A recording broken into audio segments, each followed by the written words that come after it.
Hello everyone, welcome back to my channel. So you seem to love Jackson's art hauls, and I do too. It's always exciting to try out new things, get new brushes, and try out new watercolor. Can't wait to open these. But it's even more exciting when they're really great and you're not disappointed. So I totally get why you guys like the art hauls, because it's really fun to get these things, try them out, and know that you're gonna love them beforehand. I myself do a lot of research, but I can honestly say that I was not able to find anybody reviewing these brushes, and I've been so excited by them. So as you know, so far I have the Tintoretto 1337 size 6 and 8, which I absolutely love. And let me just point out, one of the benefits of these brushes is that they not only have these big beautiful bellies on them, but they come to a point, and I have not really been able to find a quill that is sable-like, it's a synthetic sable, that comes to a point like this, and that is just so adorable, especially in these little travel cases. I think they are just so cute. I love them. And they fit in my palette. So I have the 6, I have the 8. So far, everything I've loved about these have been that I just can paint anything with them, you know? A Gala, when they sent me some watercolor, it included this brush, which was the 1327 Tintoretto size 6. And let me just remind you that I first learned about these brushes through A Gallo. And what lovely paints those are. And I will be buying some more this year for my birthday for sure. So expect that to come to the channel soon. This was the size 6 in the Squirrel. And I love this one. Lot less control though. It is a squirrel brush. And as you know, synthetic offers a bit more control. So for me, if I were doing larger things outside of my sketchbook, or I want something that's really, really wet and juicy, then I reach for this brush. But so far, for my personal painting style, I have liked the synthetics. So I bought 4 more that I have been waiting patiently to get. So let's take a look at these next ones. So since I liked the other ones, I bought the size 4 in the synthetic squirrel, and it is, or so what is it, synthetic sable, I think it would be. It is just lovely, really nice fine point, and I am so excited about having a smaller brush in this size, because as you know, I have these two, right? So now I've got this lovely set. This point is insane. I actually think that it is just as good as my tried and true favorites, which are the Versatile size 4, the long rounds. I love these 2 brushes, and you know I will never give them up. But if you have a travel brush on hand, this is the one to have. And I certainly like to use all of them. So not giving any of those brushes. So far, my favorites. So I got another one of those.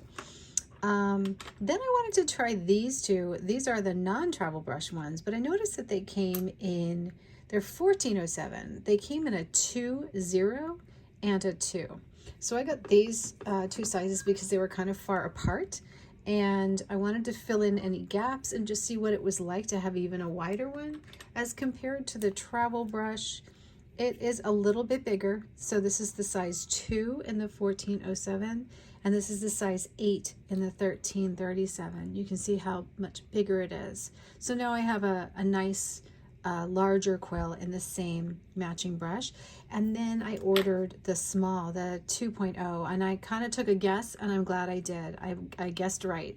So I have what I personally like and need, which is a larger quill and then a smaller with a point, so that I now have 2 smaller with points.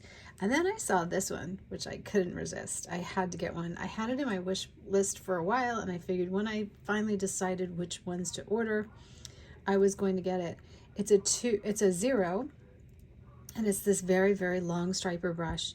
Now, the thing I love about this particular company is not only are these made just beautifully in Italy, they're the nicest brushes I have seen as far as the look of them, the feel of them, and the way they paint. But having a striper brush with a big wide belly like this is my dream come true. It really is. And I literally don't have any other brush like this, nor can I even find another brush like this. So I'll be ordering another of these for sure, because it is incredible to paint with. And I have already painted with it in my granulating watercolor class. So before we go into the paints and you start seeing these brushes in action, I wanted to let you know about something I've coming up. I actually made this. This is my new sketchbook, but I have a new group page that I just established so that as I start working in this sketchbook, we have a group page on Facebook to support it. It also goes with the watercolor journaling for beginners class. And what I did here is I have been addicted to making these little, I guess they're called concertina sketchbooks, but accordion sketchbooks. And for $4, you get 100% cotton Artistico paper, or, you know, whatever is equivalent that you can get your hands on. And you can make these accordion sketchbooks. Now for this cover, this was a painting of mine that I had and I wasn't doing anything with, and I thought, God, that would look so cool on the sketchbook. So I did a hard cover for it, and I'm just absolutely crazy about this. It's so cool. So keep an eye out on the channel for everything to know about doing these sketchbooks. I think you'll really enjoy that upcoming series. And certainly if you're on Facebook, join the group page because you're going to love it. Okay, so we can't actually paint in this until we start that series. So we'll have to paint in something else. Okay, so let's look at the watercolor. And I'm going to need something to swatch my watercolor on, which can easily be done on the back of a piece of artwork that I'm not doing anything with. Let's see here. Perfect. So let's put this here so that we have a page. I'm going to get a little marker out and we're going to swatch some watercolor for you. So I had my eyes on these. Now, some of these I've already had before and in my palette, but I ran out. So it should say something to you that I actually rebought them again. New Gamboge. What a beautiful color this is. It is such a warm yellow, such a beautiful color for florals, and it is made with just one pigment, which is PY97. I love this color and have really enjoyed using it so much that is now a staple in my watercolor palette. So let's go ahead and add that right there. It's a very thick watercolor. It doesn't really explode out of the tube. I just love it. I mean, you can see it's a gorgeous orange. So let's write, I think I'll put it above. Ooh. Looks like I'm running out of ink. I should store these upside down. New Gamboge. And I'll write the pigment information because it is very important that you understand pigment information. PY97. Let's put a, I think I'll put a little line here so that you can see the transparency. And, you know, they never put any other information on their pigment cases. I'm always looking just to see if they have anything else, but I guess I have to look it up in the book. The dot card is the best thing in the world. Next I have Permanent Aliz Crimson. I actually haven't tried this one by Daniel Smith, but I've heard about it. And before I ordered this, I actually had heard about one from, what is it called? It's an American-made paint. And I'm getting ready to order some Michael Harding paint, by the way. So that is going to come up on the channel. But I had heard that Permanent Aliz Crimson, because it is a fugitive color in direct sunlight, that there was a really nice one by M. Graham, and I wanted to try that out as well. So I ordered this one because I think I'm gonna have a really good time painting with it. It looks like a gorgeous red, and it kind of just sits well next to that Gamboge, right? I'll give you a close-up on the watercolors in just a second. Green Apatite Genuine is something I have used before. This is the beautiful swatch of it, and as you can see, it has gorgeous granulation and different effects. I mostly only order Daniel Smith if the color is got something special going on with it, because there are other companies that I prefer, but at the same time there are some things I like from Daniel Smith that I haven't really yet found a replacement for. So if it's not broke, right? That's what I say. They're just a little harder for me to get a hold of, and I'm not crazy about the company in general. There have been some things that they have done over time. I'm just gonna put it out there that, you know, fugitive colors have been revealed later, and they haven't really told us about them. But the Serpentine Genuines, all the genuine pigments from the Primatech, those are the ones I typically buy. And unless I can find something else that I like Roman Szmal I've been getting lately, this is Serpentine Genuine.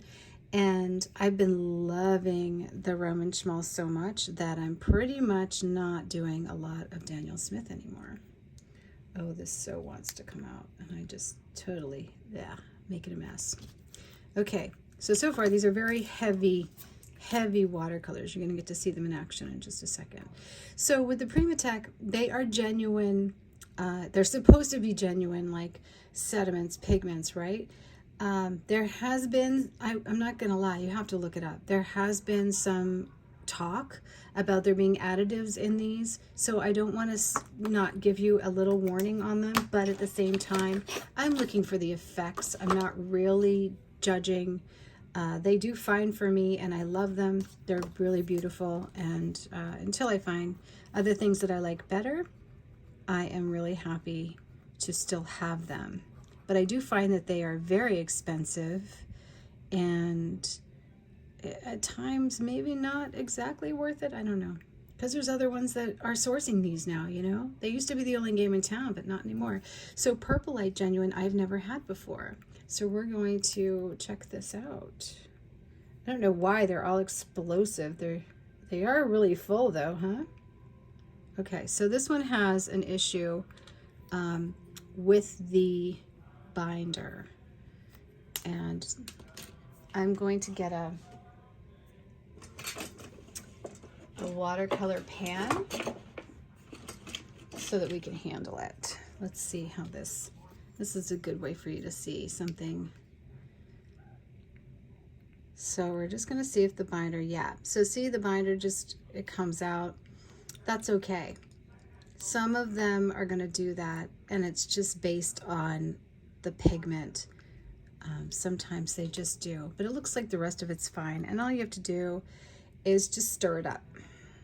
You can stir it in the tube if too much is coming out and you don't want to lose it, or you can put it in a pan and then stir it. But it's totally normal. It's not something you really have to worry about.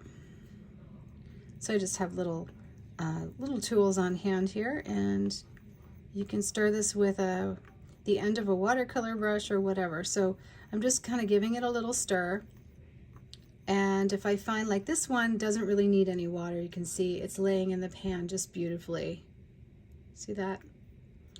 There's no bubbles, there's nothing. If it was too thick, I would add a drop of water and stir it, but nope, it's good. So let's take one of our watercolor brushes here, and let's see. Just get it off there. I'm going to see how that re-wets. I actually, my goal is to see how all of these re-wet, and that's why I put them out like this. So this is fun, just relaxing with some watercolor. So remember, these are Primatex, so they don't actually have a pigment. They're made from a precious something, a precious stone.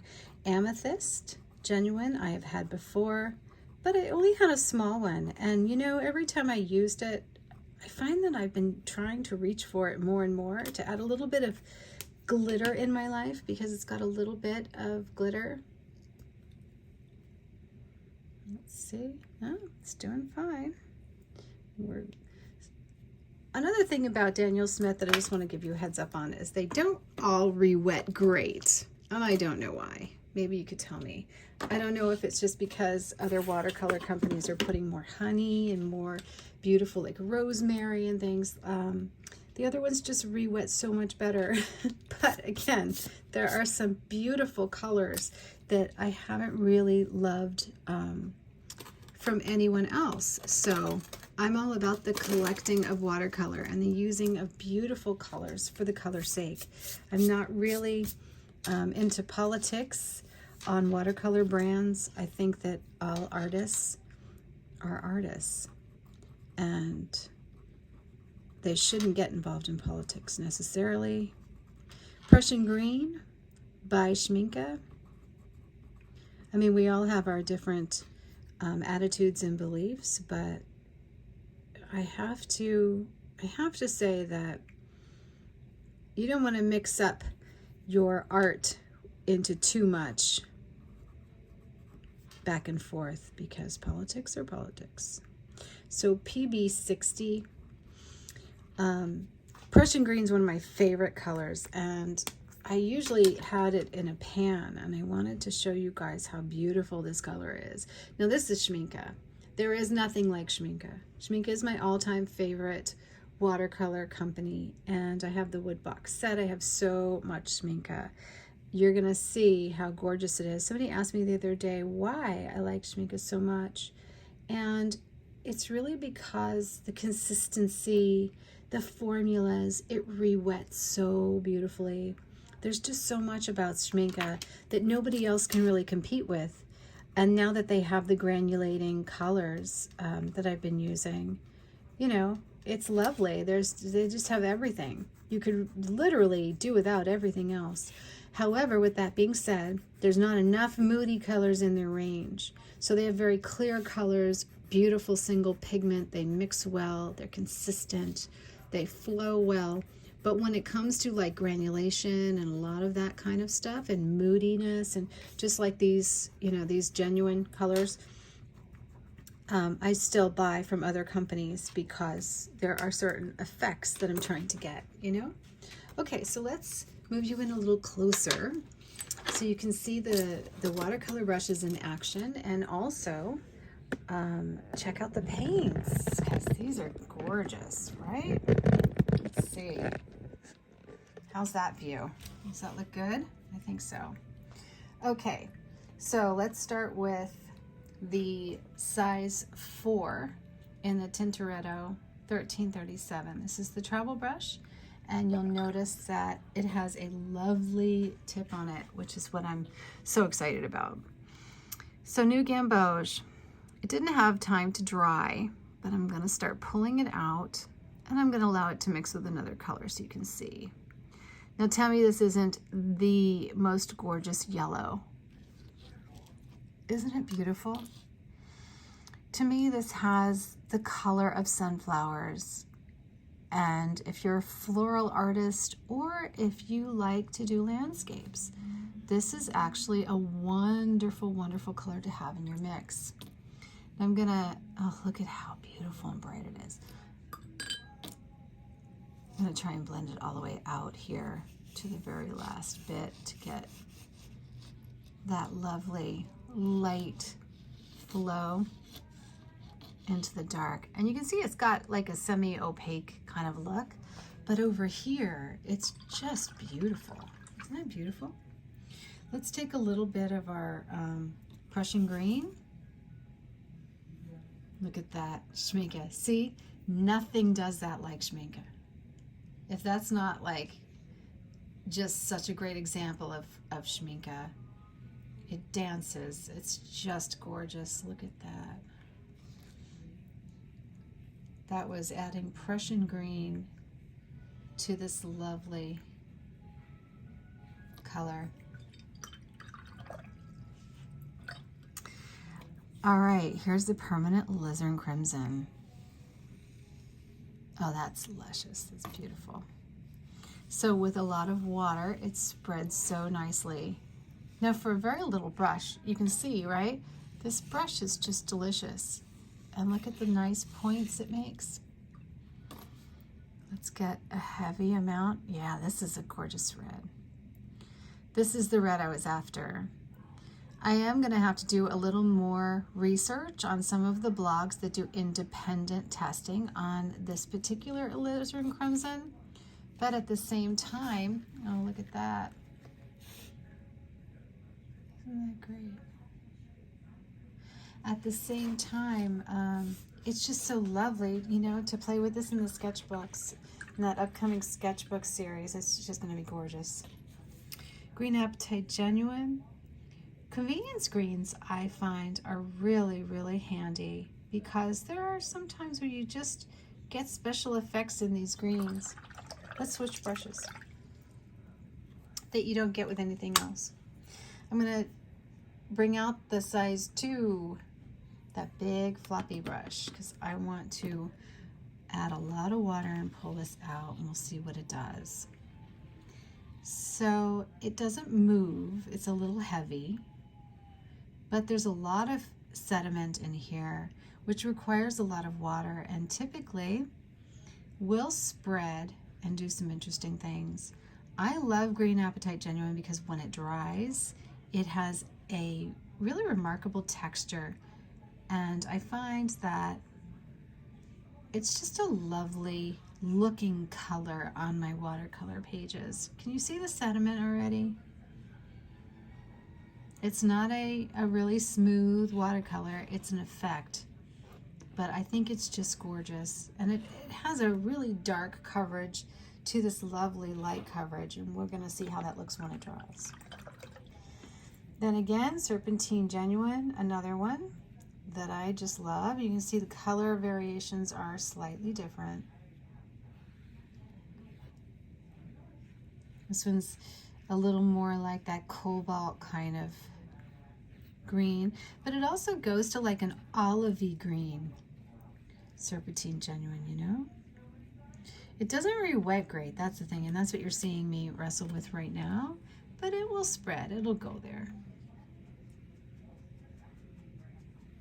It's the color that I just love.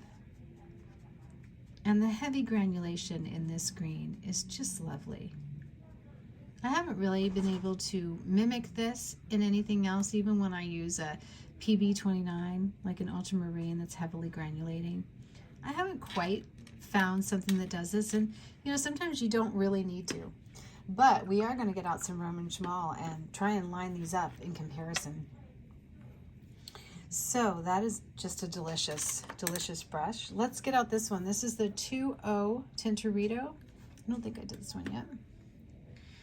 So our Purpurite Genuine, it doesn't re-wet great, and I noticed that Amethyst is the same way. It goes to like this hard rock finish, but this is a freshly, you can tell how thick it is, right? You see how it goes on? Whenever I see a paint that's that thick, I usually know that it's gonna turn into a rock in my palette, but after all, I think these started out as rocks, so it makes sense that they'll become rocks again once you put them in the palette.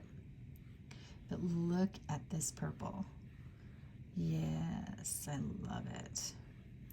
I was interested to see how this beautiful warm purple paired next to the amethyst. Look at how lovely that is. I'm going to use some more. So you kind of have to rub it into the paper a bit to spread it out. And then it goes to this lovely, I would say if this was the purple equivalent to Potter's Pink, that's what this would be. But with a slight, I don't know, I almost see a slight like dazzle in it, like a little bit of sparkle or something. Not as much as amethyst though. Let's do the amethyst next.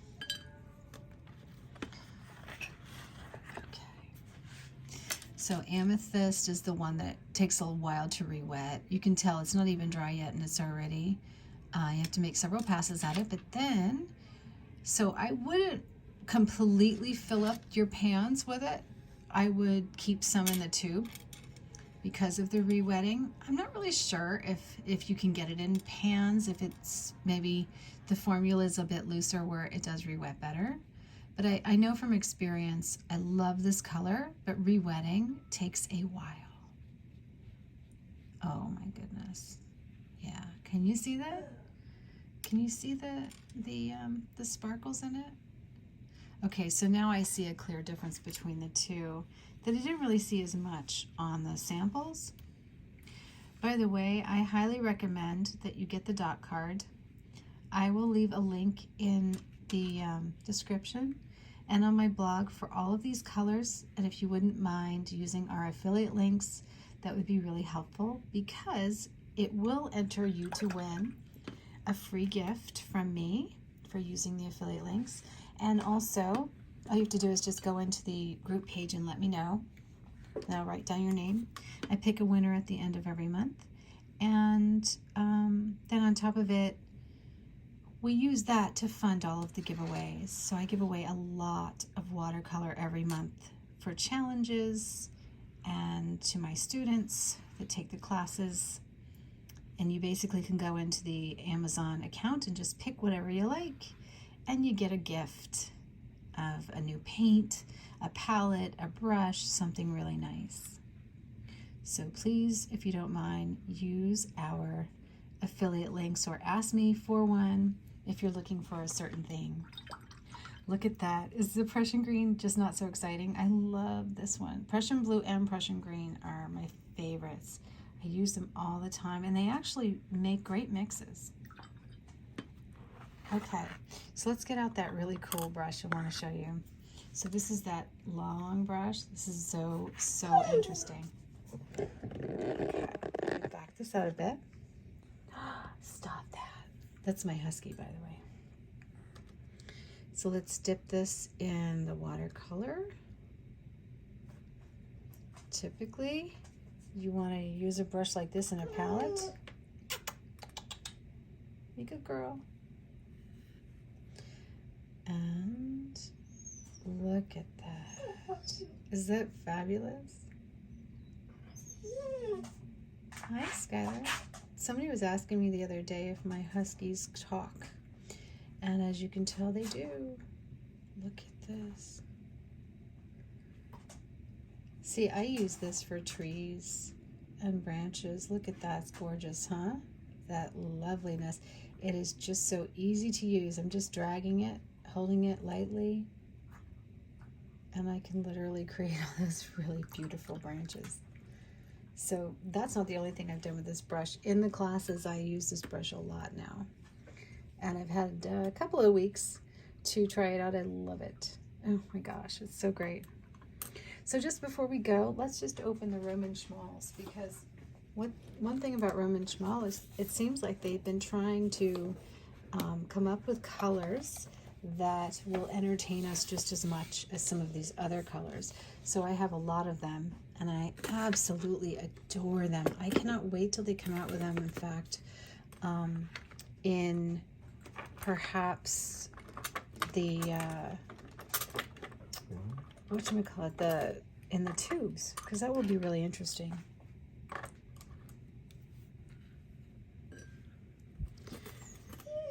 Okay, so on my chart,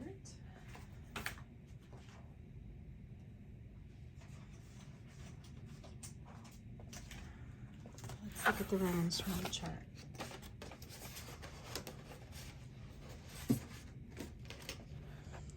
So on my Roman Szmal charts, I don't really have a new Gamboge color, and that's why I love that new Gamboge. I kind of have one in some other companies, so we're not going to compare that one. Quinn Gold is actually my really warm color that I love by Roman Szmal, so I can put that next to it just so you can see another warm color.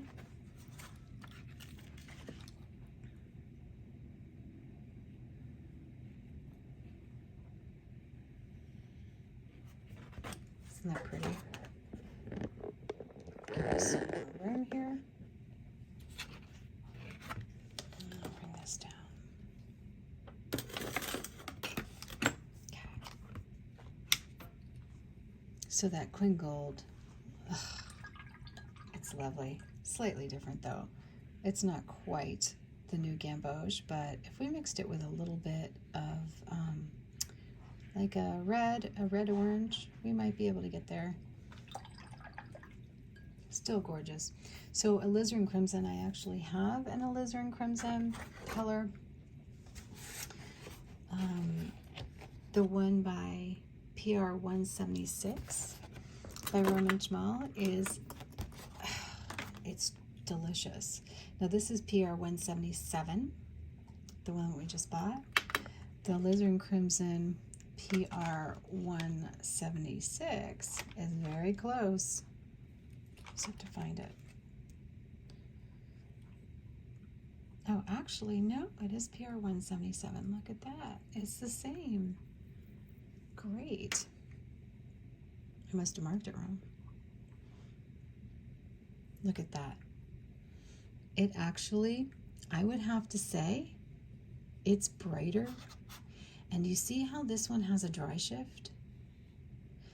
The Roman Szmal does not have a dry shift, and this is going to be a big, good push for Roman Szmal right now, because you're going to see it's brighter and it doesn't have a dry shift. Not like this. You see how this one is just completely drying out? This one just goes to a really beautiful light version of it, but it just doesn't fade. I don't know, there's a fading quality to some of Daniel Smith's regular colors that I don't love. Okay, let me look for my Hooker's Green, because the Hooker's Green really is the only green that's kind of similar, or like Aquarius Green.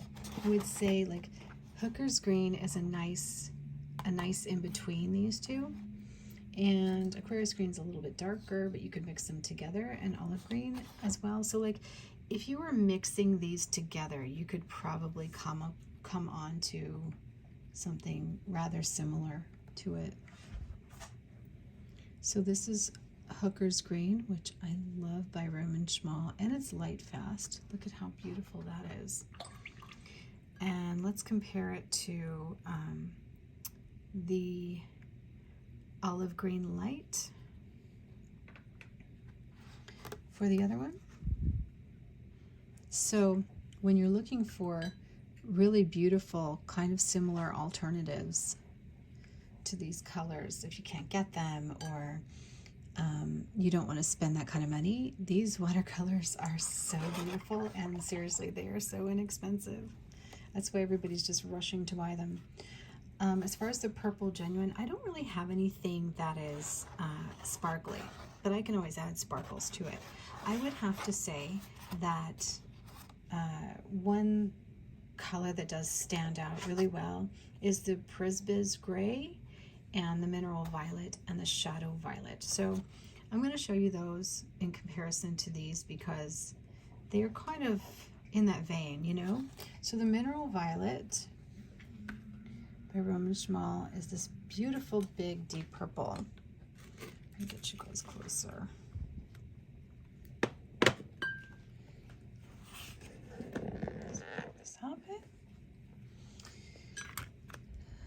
So see how lovely that is? It is so pretty. And it actually has much of the Daniel Smith's Imperial Purple, where it goes down to a really, really pretty pink when it dries in the lighter shift. And then the Shadow Violet, I love the Shadow Violet. So there's the Shadow Violet. And it actually has a lot of violet in it when it dries. So you just have to add a lot of water, and it's got tons of granulation. And then the other one that I wanted to show you was the Prisbis Gray. And that is also, it's got that purple. Isn't that gorgeous? So you can see that Roman Szmal, they line up pretty well. slightly different, right? But like if we add any of the this manganese violet to these, you're going to start seeing more of a shade like the amethyst. Or if you take some of this and you put that in there, it's going to give you a lot more of that purple tone. So look how close we get, and they're granulating and they're gorgeous. There is no replacement for Schmincke's Prussian Green, but I do want to show you a lovely ocean blue that is available in Roman Szmal. Look at that gorgeousness. Now, somebody is asking me about a sky, and I think ocean blue makes a beautiful sky, but so does Prussian Green. Look at that. This is a little more spooky, a little stormy, and this one's a little more clear and clean. All right, so we played with our brushes, we played with some watercolor. What did you guys think? What were your favorite colors? Did you see anything that you really loved here with these colors? I love them all. I mean, you can see why I no longer collect anything else. I just collect watercolor now. But look at this, especially. This one by Roman Szmal, or Aliz Crimson, compared to the permanent Aliz Crimson. And this is like nothing as far as price. It's so inexpensive, where this one was quite pricey. I don't have a replacement for this one, but I'm going to keep looking. But as far as, I think the new Gamboge is really worth it. If you have a new Gamboge that you like, please let me know. I'd love to look and see what it's like. Green Apatite Genuine. Yeah, see, I don't necessarily need them now that I have the Roman Szmal, because I really see the clarity of the Roman Szmal. This is a lot more, again, it dries very kind of muted, smoky. And these keep the brightness. This is just a beautiful dupe for this one as well. And you could actually add in some other colors to get the brown in there. As far as the Amethyst Genuine, I love the glitter in this, but I can mimic it using a glitter and some of these colors together. I was able to do that, but I have a tube of them now, so don't need to. And this is just a gorgeous color. This is a gorgeous color. So you can see where you can work through pretty much anything with this set. And there's always something by Roman Szmal for sure that you can get if you can't get these, or you can't afford them and you don't want to spend the money. But I thought it would be interesting to kind of line up some of my favorite colors together and see how they are. And just, I like to do that just to make some decisions, you know, moving forward. But I do have these now, so I'm pretty excited to use them, and I'm going to use them and enjoy them and really paint like crazy. I got some extra refills over here of some of the other colors I love. But in any case, I'd love to see what you guys think, and let me know your favorite colors, and if you're considering any of the brushes that I reviewed today. I hope you guys have a great day, happy painting, and don't forget, I have watercolor classes for you over at JacquelineJacks.com.